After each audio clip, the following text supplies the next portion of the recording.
हिते जंहिं जाइ ते बीठा आहियूं एग्ज़ैक्ट पॉइंट ते बीठा आहियूं तव्हां असांजे पुठियां ॾिसो पिया ही भूंजो चश्मो आहे जेको गाजी शाह जे मज़ार खां 5 किलोमीटर ओलह तरफ़ भिट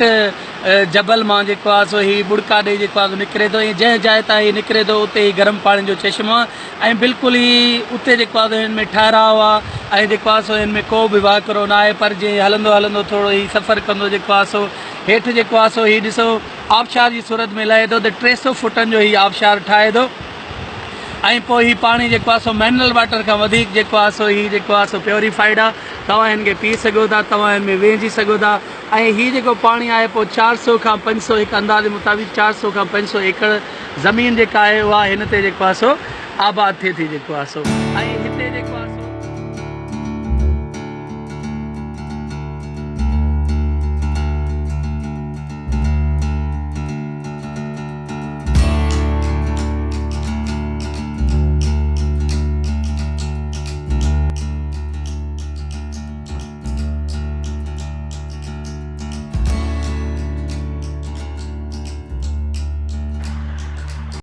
हिते जेको आहे सो बकोल साईं बदर अबड़े जे जंहिंजो शाहकार किताब जेको लिखियलु आहे साईं जेको आहे मंशूर गोरख गाज दुनिया जेको सनत जी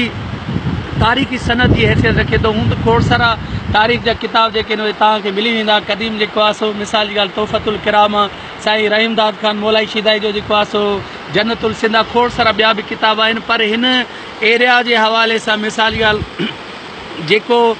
खीरथर ते जेको बडरे ते जेको आहे सो जेको लकी ते जेको नूरानी खां वठी वेंदे जेको आहे गोरख ते जेको साईं बदर अबड़े उनजी टीम जेको कमु कयो आहे त उनजे लाइ साईं खे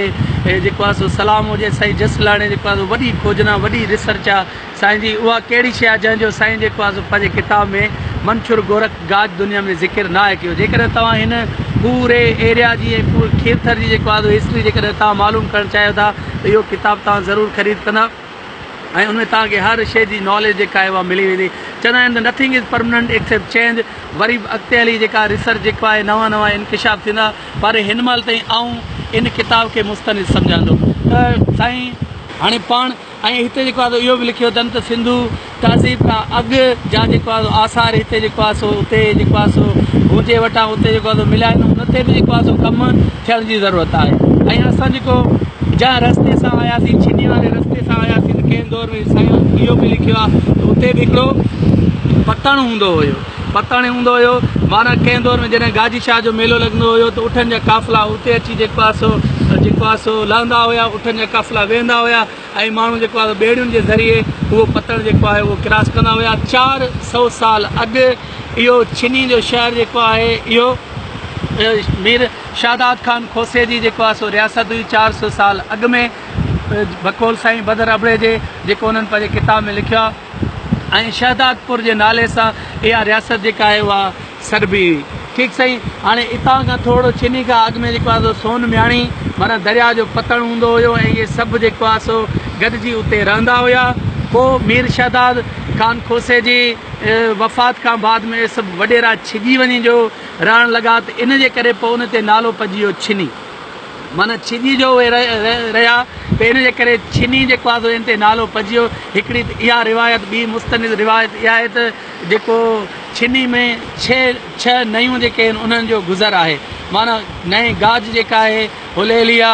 ऐं अणगैया ऐं साईं जेको आहे सो नए नहंगा इहे अहिड़े क़िस्म 6 जेके नयूं उतां गुज़रनि थियूं जंहिंजे करे 6 नए वारो माना 6 नयुनि वारो जंहिंजे करे छिनी ते छिनी नालो पियल आहे ऐं इहे 6 नयूं उन्हनि जो अल्टीमेटली जेको पाणी आहे उहो वञी पवंदो हुयो मंशूर में जेको आहे मंशूर में उन्हनि जो पाणी जेको आहे सो पवंदो हुयो हाणे गाजी शाह जे लाइ साईं बदर अबड़े साहिबु इहो लिखियो आहे त जेको आहे सो साईं गाजी शाह वारा जेके हुया इहे सिपह सालार हुया मियां नसीर मोहम्मद जा हाणे गाजी शाह खे गाजी शाह गंज बख़्श जो लक़ब ॾिनो हुयो साईं जेको आहे सो मियां नसीर मोहम्मद ऐं शाह सुल्तान पंजो अहिड़े तरीक़े सां इन सॼे जेको आहे सो जाबुल इलाइक़े में छोजो साईं गाजी शाह जी हाणे साईं गाजी शाह जे लाइ साईं वारनि पंहिंजे किताब में लिखियो आहे त साईं गाजी शाह जेको आहे सो खोसो हुयो ऐं अक़ीदतमंद बेबकोल हज़ारे लखे जेको आहे साईं वारनि जा अक़ीदतमंद पाण इन बहस में न वेंदासीं त साईं जो तालुक़ु जेको आहे सो उन्हनि जे बकोल सैद घराणे सां हो साईं वारनि किताब में लिखियो आहे त उहो खोसा हुया पर पंहिंजे वक़्त जी तमामु टावरिंग पर्सनैलिटी हुया तमामु जेको आहे सो नेक मर्द ऐं जेको आहे सो सखी दरिया दिलि जेको आहे सो ऐं ग़रीब माण्हुनि जी जेको आहे सो कमु अचण वारा हुया, जेको आहे सो तमामु सुठा जेको आहे सो इंसान दोस्त हुया, इंसानियत जी ख़िदमत करण वारा हुया। तॾहिं बि समय माण्हू उन्हनि वटि जेको आहे सो हली ईंदा हूंदा, पाण इन बेस में न वेंदा साईं कास्ट कहिड़ी हुई, छो जो ज़ात ते ॾाढ न हूंदी आहे। साईं वारी तमामु टावरिंग जेको आहे सो पर्सनैलिटी हुई।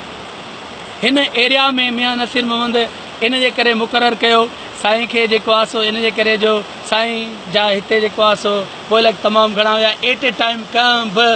जेको आहे सो उनजी सूरत में जेको इहा तारीख़ जो हलंदड़ हुई त मियां नसीर मोहम्मद खे साईं गाजी शाह 5000 जो लश्कर जेको आहे प्रोवाइड करे ॾेई पिए सघिया। ऐं इहो बि ॿुधायो थो वञे त कोई ब्रोही ज़ात जे माण्हुनि सां काछे में जेको आहे सो साईं वारनि जो जेको आहे सो उहो कंहिं क़िस्म जो तकरार थी पियो ऐं उन्हनि जेको आहे सो साईं खे जेको आहे सो शहीद करे विधो 1691 में। ऐं पोइ 1692 में मियां नसीर मोहम्मद जी जेको आहे सो अहिड़े तरीक़े सां। हाणे पाण कोशिशि कंदासीं त जिन जिन इलाइक़नि में असां वञूं उतां जी थोरी थोरी तारीख़ जेका आहे उहा तव्हां सां पंहिंजे हाल आर जेको असांजो थोरो घणो जेका एज़ ए स्टूडेंट जेका असांजे किताबनि मां वर्क क्रेज़ी करण खां बाद में थोरो घणो असां जेका नॉलेज आहे उहा तव्हां सां असां शेयर कंदा हलंदासीं। जंहिं बि तारीख़ी मागनि ते वेंदासीं इहा असांजी कोशिशि रहंदी। पाण शाह साईं जे हिन शेर सां असां पंहिंजे हिन जीअं सेशन जो ऐं हिननि जेको आहे सो नड़ी डॉक्यूमेंट्री जो इख़्तिताम कंदासीं त साईं सदाईं करी मथे सिंध सुकार, दोस्त मिठा दिलदार, आलम सभु आबाद करे।